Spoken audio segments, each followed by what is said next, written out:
The Sheikh planned to humiliate the guest, but she arrived like a queen and silenced everyone. Emma felt her heart racing as she passed through the gate of the most imposing farm in Austin. She knew exactly why she was there. Ryan hadn't invited her out of kindness or nostalgia. He wanted to see her humiliated before the regional coffee elite, and she was fully aware of it. But even so, she decided to accept the invitation to celebrate the 50th anniversary of the Thompson family business, one of the most powerful in New York's agribusiness. The sparkling blue dress she chose for the occasion cost 3 months of her salary as an Arabic teacher at the local university. Every sequin, reflecting the lights of the huge imported crystal chandeliers, represented a sacrifice, but she needed to be impeccable.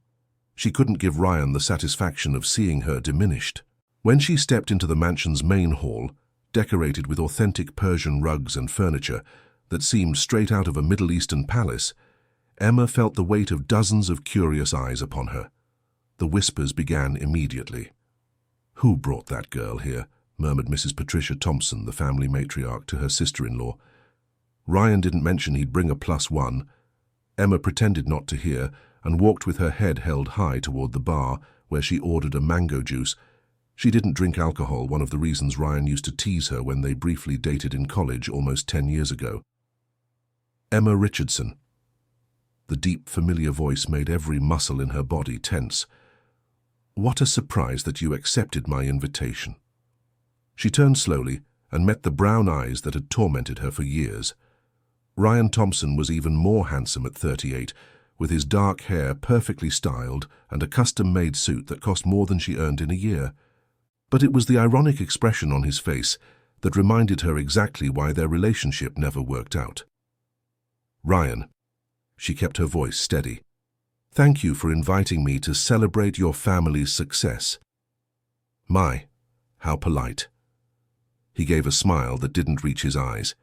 "You were always very well-mannered, weren't you, even when you were rejecting me?" The comment was said loud enough for some nearby people to hear. Emma felt her cheeks warm, but she forced herself to maintain her composure. She knew this was only the beginning. People change, Ryan, they mature. She took a sip of her juice, using the time to calm herself. "At least that's what I would hope." Before he could respond, a blonde woman around 40 years old approached them. It was Rachel Thompson, Ryan's cousin, and one of the most influential people in the region's social circle. Emma knew her by sight. Her face frequently appeared in the local magazine's society column. "Ryan, darling, aren't you going to introduce me to your guest?" The question was loaded with false sympathy. "Of course, Rachel. This is Emma Richardson. Emma, my cousin Rachel." "Richardson," Rachel repeated the surname slowly, as if savoring each syllable. "How interesting. And tell me, Emma, are you really from here in Austin? Because I know almost all the Arab families in the region, but I don't recall the Richardsons." Dear listener, if you're enjoying the story, please take a moment to like and especially subscribe to the channel. It really helps us who are just starting out. Now continuing. The question was asked with a seemingly innocent tone, but Emma perfectly understood the intention. Rachel wanted to know about her origin, her social standing, whether she belonged in that environment. "My family came from Lebanon 3 generations ago." Emma maintained a calm and respectful tone. "My grandfather initially settled in New York, then came to the countryside. He used to work in the fabric trade." "Oh, how interesting." Rachel exchanged a meaningful look with Ryan. "And your parents? Are they still in the business?" Emma felt a pang in her chest. It was exactly the kind of question she had expected, but it still hurt to answer. "My parents passed away when I was 17. A traffic accident on Interstate 35. The awkward silence that followed made several nearby people look in their direction. Rachel at least had the decency to look embarrassed by the intrusive question. "I'm sorry," she murmured. "I didn't know." "It's all right," Emma replied sincerely. "It's been over 10 years now. I've learned to move on with my life." Ryan, who had been observing the exchange with interest until then, seemed slightly uncomfortable. Emma wondered if he knew about the tragedy that had completely changed her life. Back in college, when they first met, she was still living with her parents and studying literature on a scholarship. "And what do you do for work now?" The question came from a middle-aged man who had joined the group. Emma recognized Michael Anderson, owner of several farms in the region and known for his sharp tongue. "I'm an Arabic professor at the University of Texas, Austin campus," Emma answered with genuine pride. "I also do freelance translations of commercial and literary texts." "A university professor?" Michael seemed genuinely surprised. "Impressive. And how do you know our Ryan?" The question she had feared had finally arrived. Emma looked directly at Ryan, who seemed to be waiting for her to stumble over the answer. "We met in college. We had a few classes together." She decided on the most neutral version possible. "A few classes," Ryan repeated slowly. "What an economical description of our history, don't you think?" His comment made it clear to everyone that there was much more behind their relationship. Emma felt the tension rising around her. It was exactly what Ryan wanted, to expose her, to make her feel out of place and embarrassed. "Well," she said calmly, "people keep different memories of the same experiences." "That's true." A new voice joined the conversation. It was Mrs. Margaret, Ryan's mother, a 65-year-old lady with piercing eyes and a haughty posture. "Sometimes we only remember what suits us." Emma felt the conversation was taking a dangerous turn. The matriarch of the Thompson family had a reputation for being relentless when it came to protecting the family's interests. "Mrs. Margaret," Emma greeted her respectfully with a nod. "It's an honor to meet you in person. I've always heard so much about you." "I imagine you have." The reply was laden with irony. "And tell me, dear, what exactly brings you here today? Because, let's be honest, you don't exactly fit into our usual social circle." The brutal frankness of the question even made Ryan seem surprised. Emma felt all eyes on her, waiting for an answer. It was the moment he had planned, to see her defending herself, explaining herself, diminishing herself in front of people who considered themselves superior. But instead of cowering, Emma took a deep breath and smiled. "You're right, Mrs. Margaret. I really don't fit into this circle. I'm just a hard-working teacher trying to make an honest living. But Ryan invited me, and I accepted because I wanted to congratulate the family on 50 years of hard work and success. I imagine you and your late husband faced many difficulties to get to where you are." The reference to the family patriarch, who had started with a small coffee plantation and built the agribusiness empire, touched something in Mrs. Margaret's expression. For a moment, the mask of haughtiness wavered. "My husband always said that a person's character is revealed not by the wealth they possess, but by how they treat others when they have power." The woman looked directly at her son. "Sometimes, I wonder if I taught that lesson properly." Ryan seemed uncomfortable with his mother's remark. Michael, trying to break the tension, cleared his throat loudly. "Well, I think it's time for dinner. The tables are already set." Emma expected to be directed to a table at the back of the hall, along with the less important guests. To her surprise, Ryan took her arm. "You'll sit at the main table," he said quietly, but his tone was not kind. "After all, you're my special guest." The sarcasm in the word special did not go unnoticed. Emma understood that he was taking the game to another level. He wanted her close by to observe every moment of embarrassment. When they reached the main table, Emma found herself seated between Ryan and a man she didn't know. Across the table were Mrs. Margaret, Rachel, and other important family members and their honored guests.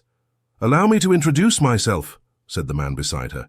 "I'm David Harrison, the family's lawyer and a longtime friend."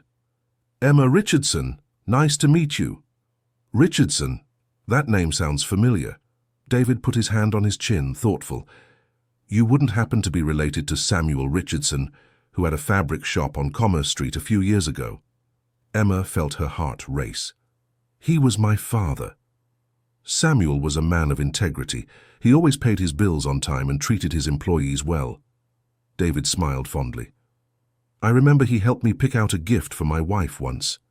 He had refined taste in fabrics. I'm sorry for what happened to him and your mother." The conversation began to attract the attention of others at the table. Emma noticed that Ryan was listening to every word. "Thank you, Dr. David. Dad always said that a man's reputation is built on the small actions of everyday life." "Wise words," Mrs. Margaret chimed in. "And tell me, How did you manage to support yourself after losing your parents? I imagine it must have been difficult for a 17-year-old girl. Again, the question came loaded with hidden meanings. Mrs. Margaret wanted to know if she had received help, if she had gotten involved in questionable situations to survive. I finished high school while working part-time at a diner near the school. Emma decided to be completely honest. Then I got a full scholarship to the University of Texas to study literature. I kept working during college. I was a teaching assistant, gave private lessons, worked as a receptionist in a few places. And how did you learn Arabic? Rachel asked. I imagine it's not an easy language to master. My grandfather taught me as a child. Later, I improved on my own by reading books, watching movies, and talking with other descendants in the community. Emma smiled as she remembered the afternoons spent with her grandfather. When I realized I had a knack for it, I decided to make it my profession. How interesting, murmured Michael. And did you go on to graduate school? A master's in applied linguistics at the University of Texas. I defended my thesis on the preservation of the Arabic language among third-generation immigrants in upstate New York. The silence that followed was different from the earlier ones. It was a silence of people re-evaluating their first impressions. Michael seemed genuinely impressed, and even Mrs. Margaret raised her eyebrows with interest.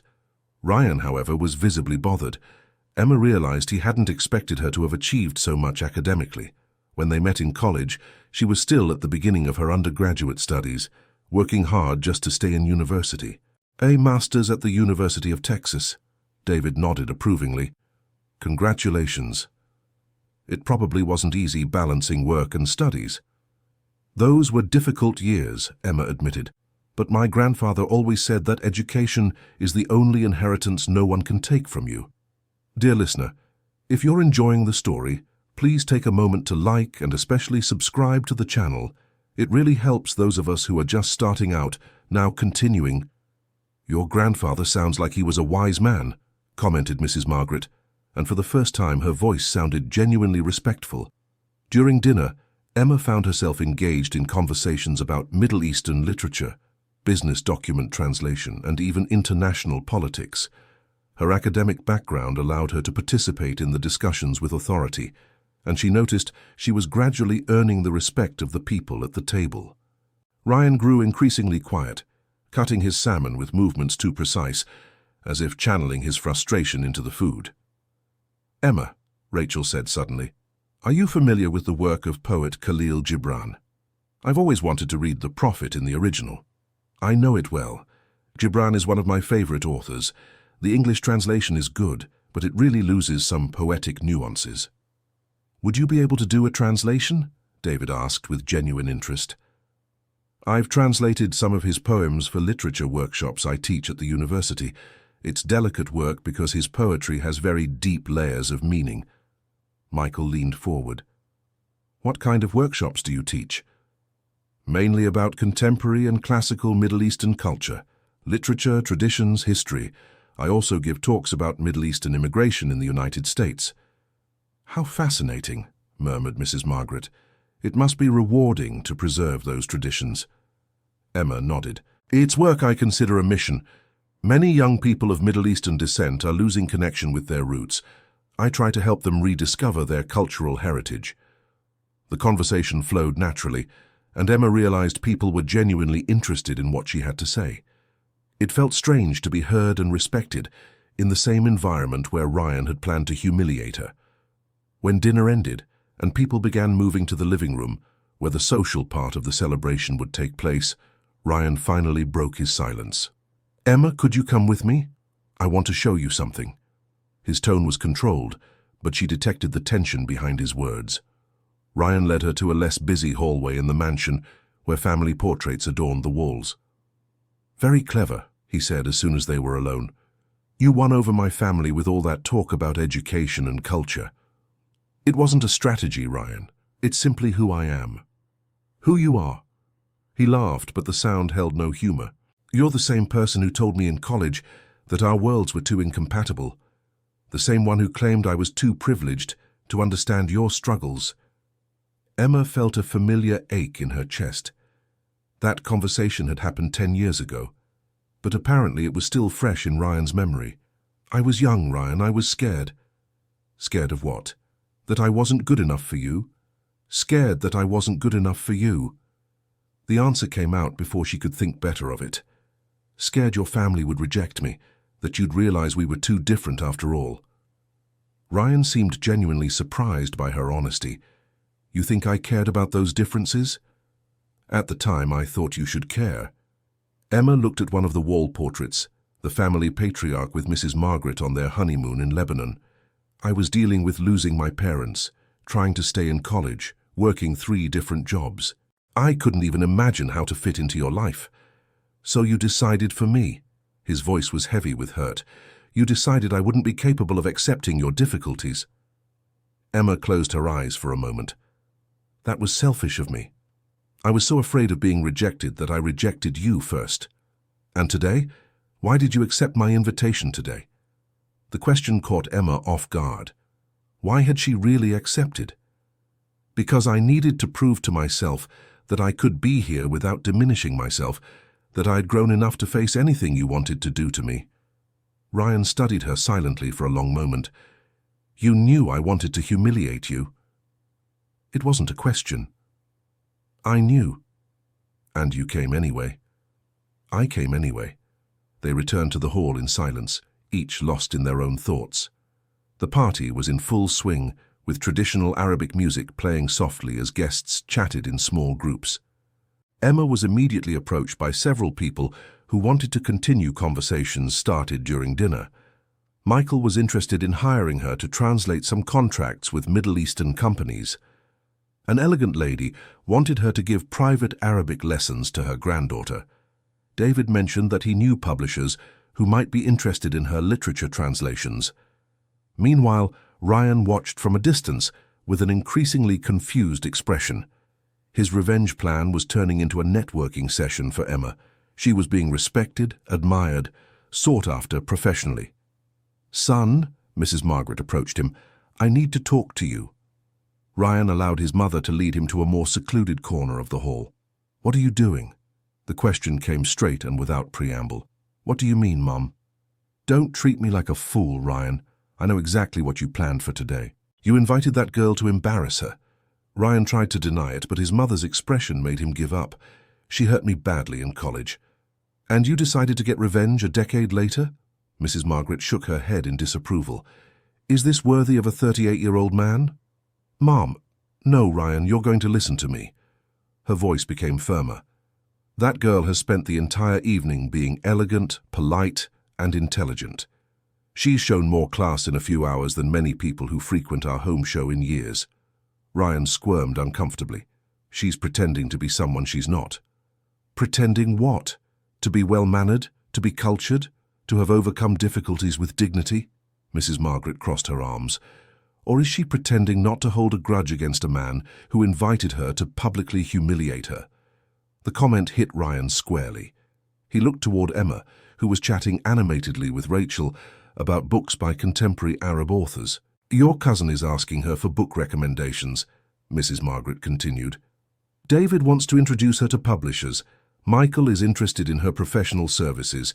And you're here in the corner bitter because your petty plan didn't work. It wasn't petty. No? Then explain to me what you would call it. Ryan didn't know how to respond. Watching Emma from afar, he remembered why he had fallen in love with her in college. It was exactly this combination of intelligence, elegance, and strength that had attracted him years ago. Son, Mrs. Margaret softened her tone. I know you suffered when she ended the relationship, but look at her. Look at what she's built of her own life, alone, without anyone's help. Mom, she rejected me because she thought I was too privileged, said our worlds were incompatible, and maybe she was right at the time. The answer surprised Ryan. You were a spoiled young man who had never faced a real hardship in life. Maybe he wasn't mature enough to be with a woman who had been through what she had been through. His mother's words stung because they contained a truth he didn't want to admit. At 28, when he met Emma, he really was immature and self-centered. He had grown up with all the privileges money could buy and had never had to fight for anything. And now? He asked. Now you're both adults. She's become an impressive woman and you...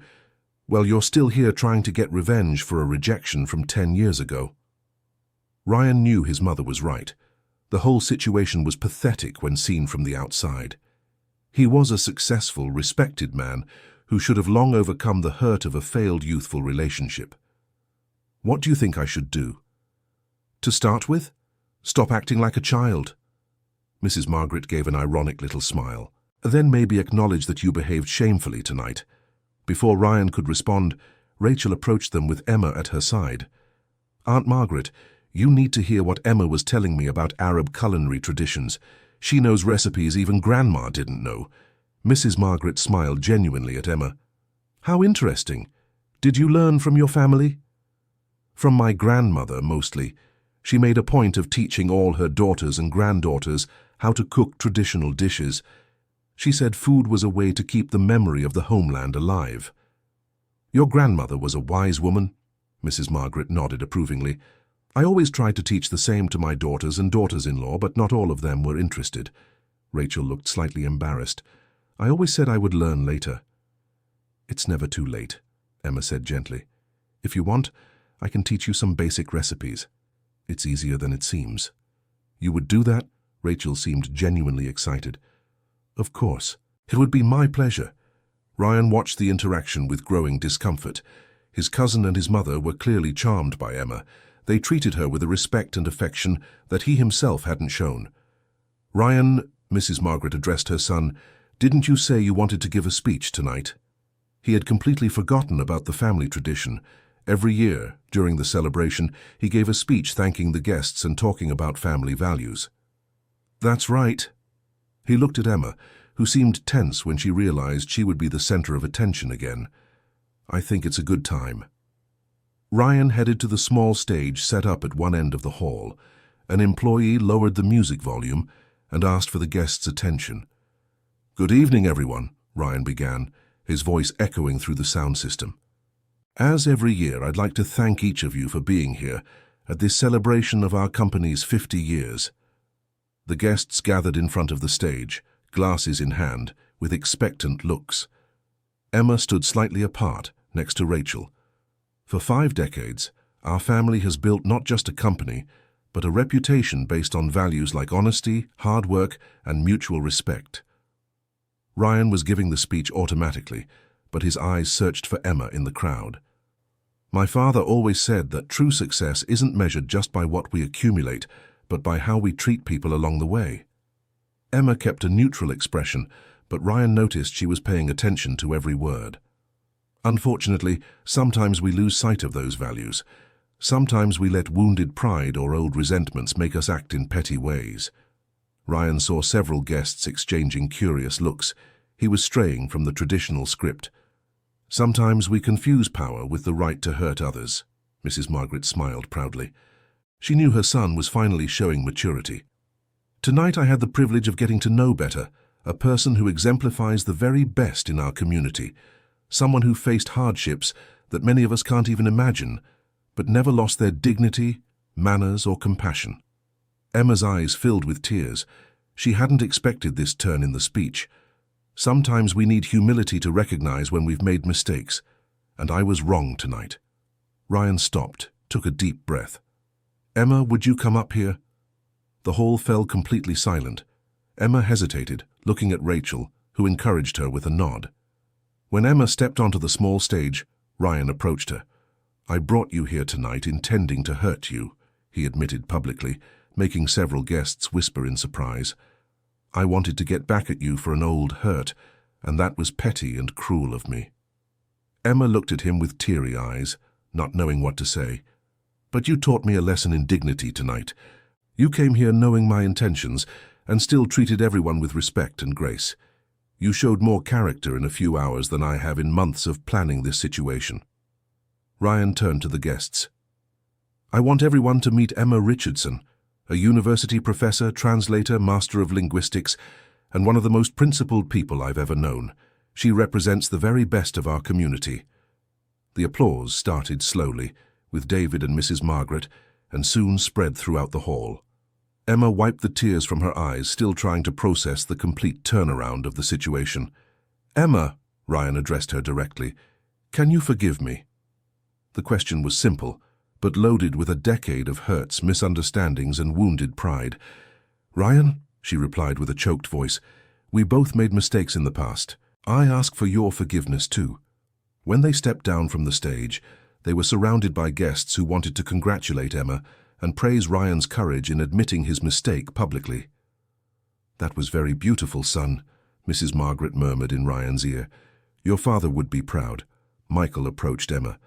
My job offer still stands. In fact, after what I saw tonight, I'm even more interested in your services. Rachel hugged Emma. I hope we can be real friends from now on, and I really want to learn those recipes. David patted Ryan on the shoulder. We need more people like this in our social circle, people who remind us of what really matters. As the evening progressed, Emma found herself at the center of several interesting conversations. Her expertise in the Arabic language sparked interest among several local business people who did business with Middle Eastern countries. Her academic background impressed the more educated women in the group. Her story of overcoming adversity touched even the most skeptical. Ryan watched everything from a distance, feeling a strange mix of pride and regret. Pride for recognizing the extraordinary woman Emma had become. Regret for having wasted so much time nurturing resentment instead of admiration. Around midnight, when guests began to say their goodbyes, Ryan approached Emma. Can I give you a ride home? She hesitated. I came by taxi. Please, I'd like to talk with you more calmly. Emma agreed, and they said goodbye to the other guests. Mrs. Margaret hugged Emma warmly. I hope to see you here more often, dear, and don't forget your promise to teach Rachel some recipes. I won't forget, Mrs. Margaret.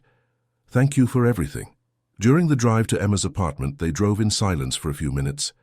The tension of the evening had given way to a calmer atmosphere, but one still charged with unspoken things. Do you live alone? Ryan asked when they stopped in front of a simple but well-kept building in the city center. I do, for 3 years. Emma looked out the window. I managed to buy it with the money I saved from teaching and doing translations. Emma! Ryan turned off the engine and faced her. I need to tell you a few things. She waited patiently. First, I want you to know I didn't know about your parents. If I had known back then, it's okay, Ryan. It wasn't something I went around sharing. And about our conversation in college. I remember every word you said about our worlds being incompatible. At the time, I was hurt and didn't understand. But today I see that you were trying to protect yourself, and maybe protect me too. Emma looked down at her hands. I was really scared, Ryan. Scared I wasn't good enough. Scared your family would reject me. Scared you'd realize we were just too different. But there was also a part of you that thought I was too shallow to understand your struggles. Emma raised her eyes and met his gaze. There was. And I was right, wasn't I? Her honesty surprised him, but he had to admit the truth. You were. I was too immature and self-centered. I probably wouldn't have been able to support you the way you needed. And now? Do you think you've changed? His question caught her off guard. I hope so. Tonight has made me think a lot about who I've become. Ryan studied her face in the glow of the streetlights. Emma, would you be willing to give our friendship a second chance? I'm not talking about a romantic relationship. I know too much has happened, but I'd like to get to know the person you are today, without the weight of the past. Emma thought for a long moment. I'd like that too, Ryan, but on one condition. What? No games, no hidden agendas, no trying to impress me or other people. If we're going to be friends, let it be real. Deal. He smiled, and for the first time in 10 years, it was a genuine smile between them. In the days that followed, Emma found her schedule filled with new opportunities. Michael actually hired her to translate important contracts, paying her much more than she expected. A publisher contacted her through David, interested in her Arabic literature translations. 3 people from the event scheduled private Arabic lessons with her. Rachel showed up at her apartment on a Saturday afternoon, eager to learn how to make kibbeh.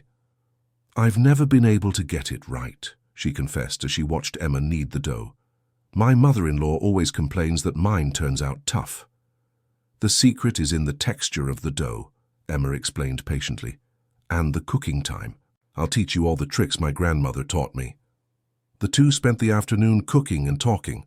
Rachel talked about her insecurities regarding the family traditions, and Emma shared memories of her grandmother and the afternoons they spent together in the kitchen. "Emma," Rachel said as they waited for the kibbe to be ready, "I owe you an apology." "For what?" "For everything that happened in college." Rachel looked down, embarrassed. "Ryan told me you two dated, and that it ended badly. At the time, I said some things that influenced him not to fight for the relationship." Emma stopped stirring the tea she was preparing. "What kind of things?" "I said that a girl in your situation, no family, no money, was probably only interested in the financial advantages he could offer." Rachel took a deep breath. "I planted that seed of doubt in his head." The revelation hit Emma like a punch in the stomach. "And he believed it?" "I think a part of him always doubted your intentions, and I fed that doubt out of pure prejudice." Rachel had tears in her eyes.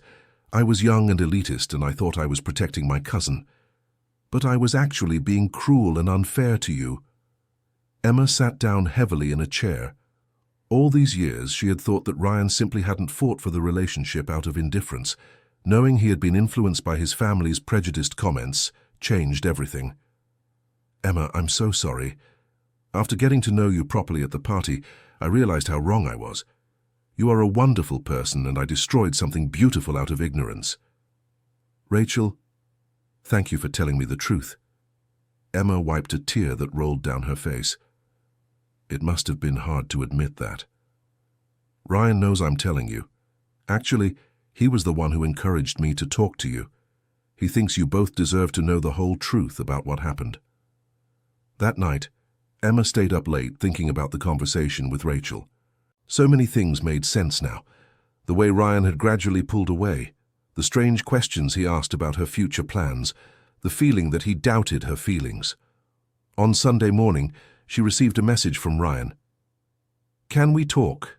I know Rachel spoke with you yesterday." They met at a discreet cafe downtown. Ryan arrived punctually, carrying a small package. "First of all," he began as soon as they sat down, "I want you to know that I'm not trying to use the information about my cousin to justify my behavior. I was an adult and should have trusted you more." Emma nodded. "Rachel told me about the comments she made back then. She planted seeds, but I let them grow." Ryan looked directly into her eyes. "I was insecure and immature. When you started to pull away instead of fighting for the relationship, I convinced myself that you had realized I wasn't good enough." "Ryan, let me finish." He took a deep breath. "After you broke up with me, I turned that hurt into anger. For years I convinced myself that you had used me, that you had deceived me about your feelings. It was easier to believe that than to admit I had been a coward." Emma felt her heart tighten. "We both made a lot of mistakes." "I made more." Ryan pushed the package toward her. "And I want to try to make up for at least part of what I did." Inside the package was an old book of Khalil Gibran's poetry in Arabic, with pages yellowed by time and a handwritten dedication. "It was my grandfather's," Ryan explained. "He brought it from Lebanon when he emigrated. He always said he would one day give it to someone who truly understood the beauty of our language." Emma stroked the book's cover reverently. "Ryan, this is too precious. I can't accept it." "You can and will accept it. My grandfather would be happy to know it's with someone who values our cultural heritage as much as he did." They talked for over 2 hours, revisiting college memories, talking about how their lives had taken different paths, sharing regrets and lessons learned. "Emma," Ryan said as they prepared to leave, "I know it's too early to talk about any kind of romantic relationship, but I would really like you to let me get to know the woman you've become. No rush, no pressure, just as two people who once cared for each other trying to build something new." Emma looked at the man in front of her. Ryan had changed. The youthful arrogance had given way to genuine humility. The superficiality she had perceived years ago seemed to have been replaced by a depth that came from experience and reflection. I would like that too, she admitted. But you have to understand that I've changed a lot. I'm not that insecure college girl anymore. I know. And that's why I want to get to know you again. In the following months, Ryan and Emma developed a careful but genuine friendship. He sometimes accompanied her to cultural events in the Arab community. She helped him with translations for the family business. They had dinner together once or twice a week, always in public places, always keeping things light. Ryan saw her apartment, simple but cozy, full of books and family photos. Emma visited the family mansion a few times, always warmly welcomed by Mrs. Margaret and Rachel. He's different, Mrs. Margaret commented to Emma during one of these visits. More mature, more thoughtful. You brought out the best in him. It wasn't me, Emma replied. It was time and the experiences he had. Perhaps. But you inspired him to become a better version of himself. In December, 6 months after the party that changed everything, Ryan invited Emma to accompany him to a conference on Middle East business in New York. It was their first trip together. Are you sure you're ready for this? She asked when he invited her. I'm sure I want your company. You can help me with translations, and I'd like you to meet some of my business partners. The conference was a success. Emma impressed several business people with her knowledge of commercial Arabic and her understanding of the cultural nuances of business in the Middle East. Ryan felt genuinely proud to introduce her as his cultural consultant. On their last night in New York, they dined at a traditional Arab restaurant in Little Arabia. Emma, Ryan said as they shared a pistachio dessert, can I ask you a personal question? Of course. Have you ever thought about getting married? About having a family? The question took her by surprise. Sometimes, why? Because I've been thinking about it more often lately. He hesitated before continuing. And when I do, I always picture you by my side. Emma felt her heart race. Ryan, I know it's still early. I know we have a lot to rebuild. But I wanted you to know that my feelings for you never really disappeared. They were buried under hurt and pride, but they were there. She looked down at her hands, trying to gather her thoughts. Mine never disappeared either, she admitted softly. Even after everything I did. Even after everything we both did. She lifted her eyes and met his gaze. But Ryan, if we're going to try this again, it has to be different. I can't be that insecure girl who accepts being treated as inferior anymore. I wouldn't want you to be. The woman I love today is strong, independent, accomplished. That's what attracts me to you now. The word love hung in the air between them, in the air. It was the first time it had been mentioned since they reconnected. You love me? Emma asked gently, deeply.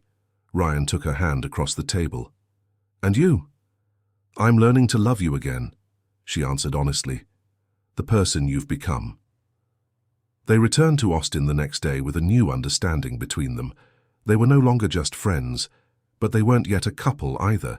They were in an in-between space, exploring the possibility of a future together.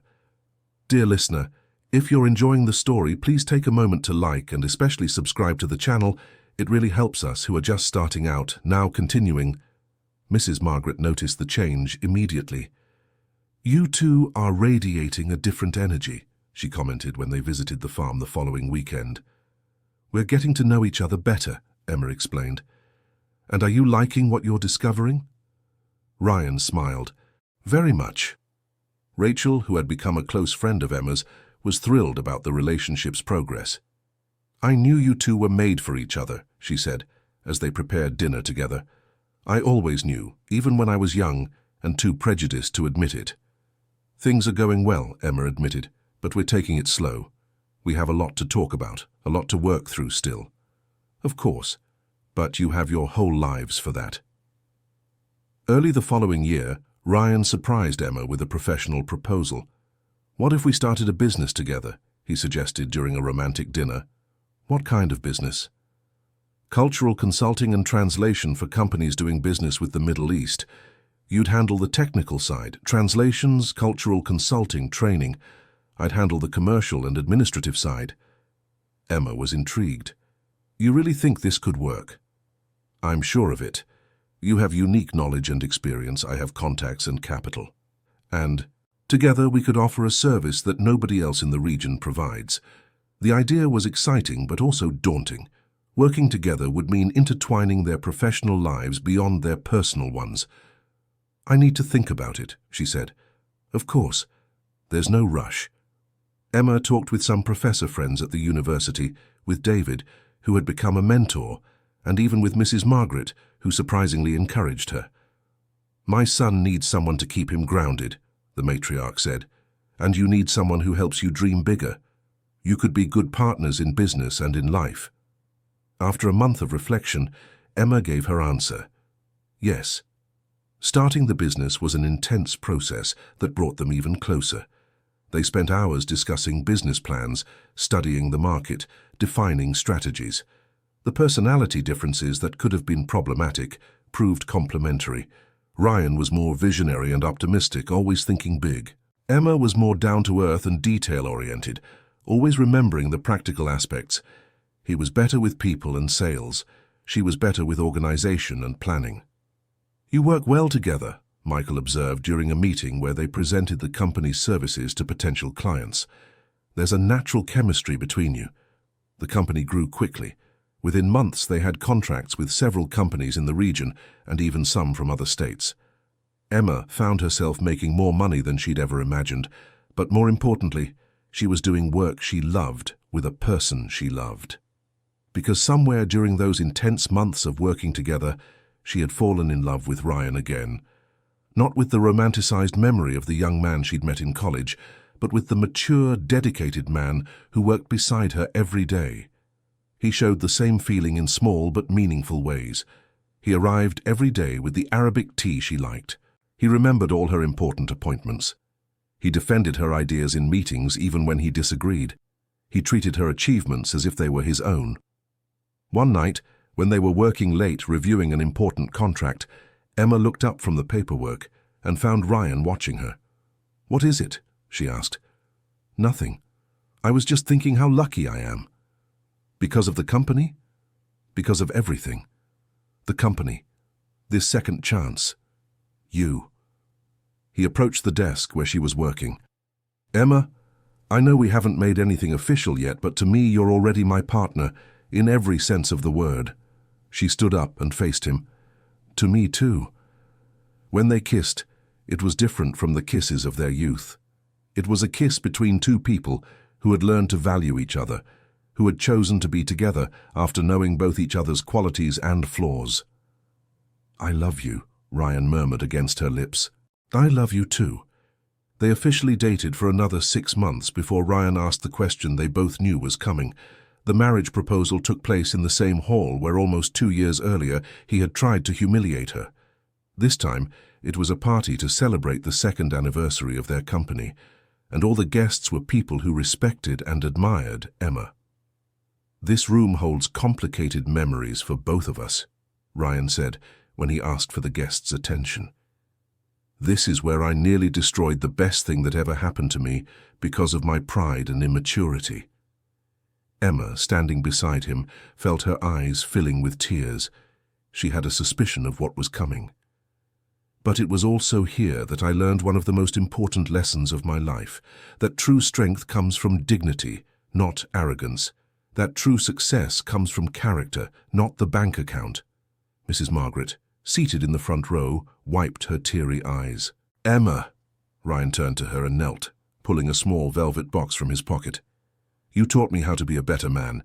You taught me what true love is, mutual respect, real partnership. Will you marry me?" The ring was simple but elegant, with a subtle diamond that reflected the chandelier lights just as her blue dress had done 2 years before. "Yes," she answered without hesitation. "Yes, I do." The hall erupted in applause. Mrs. Margaret stepped onto the small stage to hug them both. Rachel was crying with joy. David toasted with champagne. Michael joked about how their company would need a new name after the marriage. Later, when the guests had left and they were alone in the mansion, Emma and Ryan walked through the garden where they had their first honest conversation nearly 2 years ago. "Are you sure you're making the right choice?" she asked, playing with the ring on her finger. "I'm sure I'm making the choice I should have made 10 years ago.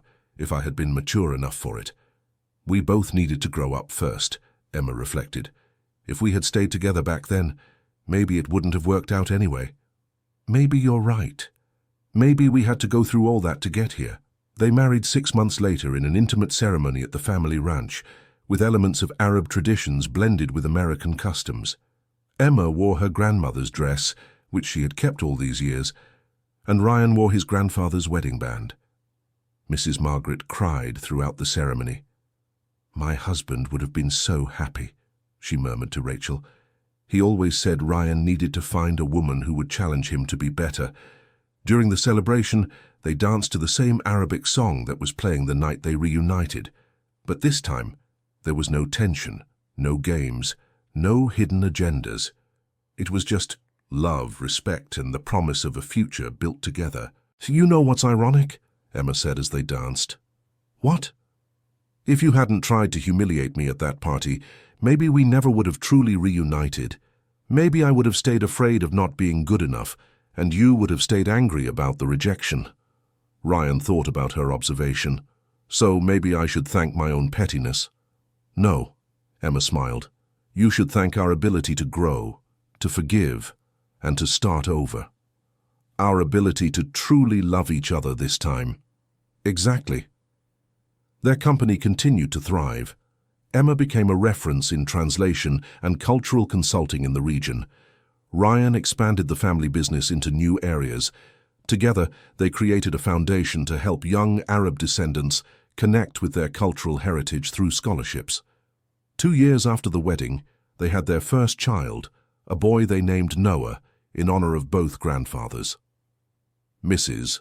Margaret, now a doting grandmother, spent hours telling stories in Arabic to her grandson and teaching the same traditions she had learned decades ago. "Do you think Noah will have the same identity issues we had?" Emma asked one afternoon, while watching Mrs. Margaret play with the baby in the garden. "I hope not," Ryan replied. "He'll grow up knowing both cultures, proud of both. He'll know from a young age that he doesn't have to choose between being Arab or American. He can be both." "And what if he's like you were in your 20s, spoiled and arrogant?" Ryan laughed. "Then we'll do what you did with me. We'll teach him a lesson in humility. Better to avoid all the drama and teach him early on." "True, but you know something? I'm kind of grateful for all that drama." Emma snuggled into his arm. "Why?" "Because it brought you back to me. Because it taught me who I really wanted to be. Because it gave me this life we have now." She looked around, at the house they had bought together on a smaller but cozy farm near the city, at the son playing with his grandmother, at the life they had built based on mutual respect and true love. "You know what I learned from all this," she said. "What?" "That sometimes the greatest gifts come wrapped in the worst moments. That humiliation can turn into strength. That the end of one story might just be the beginning of another. And that true love is worth waiting for, even if it takes 10 years to happen the right way. Especially when it takes 10 years. They sat there in silence, watching Mrs. Margaret teach her grandson to speak his first words in Arabic, thinking about how life had been generous to them, despite all the mistakes and hardships.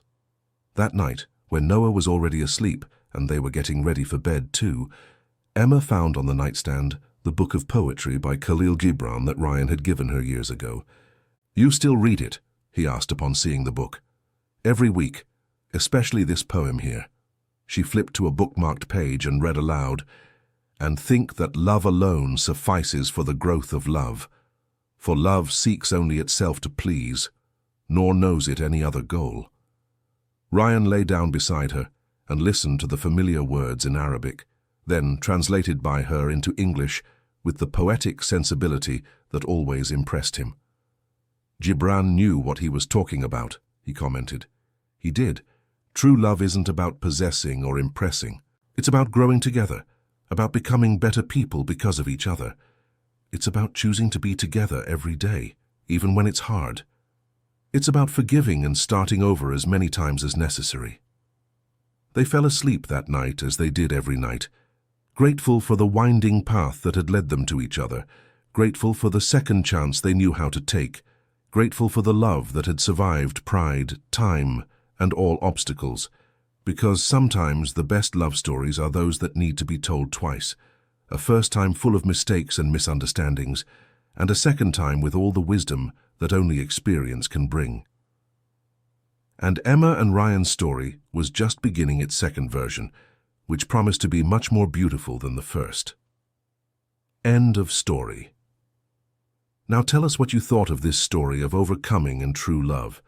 Do you believe Emma made the right decision in giving Ryan a second chance? Leave your honest opinion in the comments. If you enjoyed our story, don't forget to leave your like and subscribe to the channel so you don't miss other exciting narratives like this one.